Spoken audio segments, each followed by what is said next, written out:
செய்திகள் தொடர்கின்றன. காரைக்காலிலிருந்து இலங்கைக்கு கடத்த முயன்ற 1 கோடி ரூபாய் மதிப்பிலான கஞ்சா பறிமுதல் செய்யப்பட்ட நிலையில் அந்த கஞ்சாவை எடுக்க இலங்கையிலிருந்து வந்த இருவர் கைது செய்யப்பட்டுள்ளனர். கூடுதல் விவரங்களை செய்தியாளர் அந்தோணிராஜ் வழங்கிட கேட்கலாம். அந்தோணிராஜ் வணக்கம். இலங்கையை சேர்ந்த இருவர் கைது செய்யப்பட்டிருப்பவர்களின் விவரங்கள் என்ன? இவர்களின் கடத்தல் திட்டம் என்ன? மேலும் தகவல்களை பதிவு பண்ணு.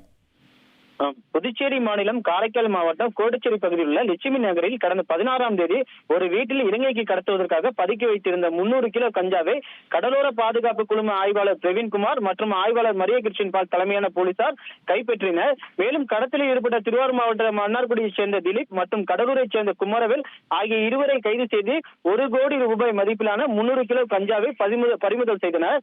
இதனடுத்து பாத்தீங்கன்னா திலீப் மற்றும் குமரவேலை நீதிமன்றத்தில் ஆஜர்படுத்தி சிறையில் அடைக்கப்பட்டனர். மேலும் இந்த கஞ்சா கும்பல் பிடிக்க எஸ்எஸ்பி லட்சுமி சௌஜன்யா உத்தரவின் பேரில் இவர்கள் இருவரையும் கஸ்டடியில் எடுத்து போலீசார் தொடர்ந்து கஞ்சா எங்கிருந்து வாங்கப்பட்டது, இலங்கைக்கு எந்த படகு மூலம் கடத்த இருந்தது குறித்து தகவலை போலீசார் விசாரணை செய்து வந்தனர். இதில் இவர்களுக்கு கஞ்சா சப்ளை செய்த முக்கிய குற்றவாளியான வேலூரை சேர்ந்த கிஷோர் என்பவரை கடந்த 2 நாட்களுக்கு முன்பு காரைக்கால் போலீசார் கைது செய்தனர். தொடர்ந்து அவர்களிடம் நடத்தப்பட்ட விசாரணையில் இலங்கையில் உள்ள மீனவர்கள் சிறிய வகையான பைப்பர் படகில் வங்கக்கடலில் காரைக்கால் மாவட்டம் மற்றும் நாகை உள்ளிட்ட பகுதியில் வந்து இரவோடு இரவாக கஞ்சாவை கடத்தி சென்றது தெரியவந்தது. இதனை அடுத்து சினிமா பட பாணையில் தெச்சு போட்ட காரைக்கால் போலீசார் இலங்கையில் உள்ளவர்களை பிடிக்க ஒரு திட்டம் தீட்டியுள்ளனர். அதன்படி கஞ்சா தயார் நிலையில் இருப்பதாகவும் அதனை வாங்கி செல்லுமாறு இலங்கையில் உள்ளவர்களுக்கு கைது செய்யப்பட்ட நபர்கள் மூலம் தகவல் தெரிவிக்கப்பட்டது.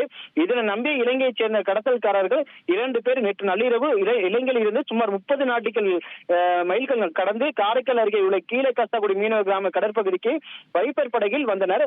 அங்கு மறைந்திருந்த காரைக்கால் போலீசார் அவர்களை சுற்றி வளைத்து கைது செய்தனர். முதற்கட்ட விசாரணையில் இவர்கள் இலங்கையில் உள்ள யாழ்ப்பாணத்தைச் சேர்ந்த 40 வயதான செல்வகுமார் மற்றும் ஏகே முகமது திருகோணமலையைச் சேர்ந்த இருவரும் போலீசார் கைது செய்து தற்போது ரகசிய இடத்தில் விசாரணை மேற்கொண்டு வருகின்றனர். மேலும் அவர்கள் வந்த படகையும் பறிமுதல் செய்துள்ளனர்.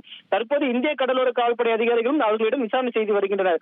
இன்று மாலைக்குள் முழு விசாரணையும் இவர்கள் பின்னணி எவ்வாறு கடத்தல் ஈடுபட்டது தெரியவரும் என்று எதிர்பார்க்கப்படுகிறது.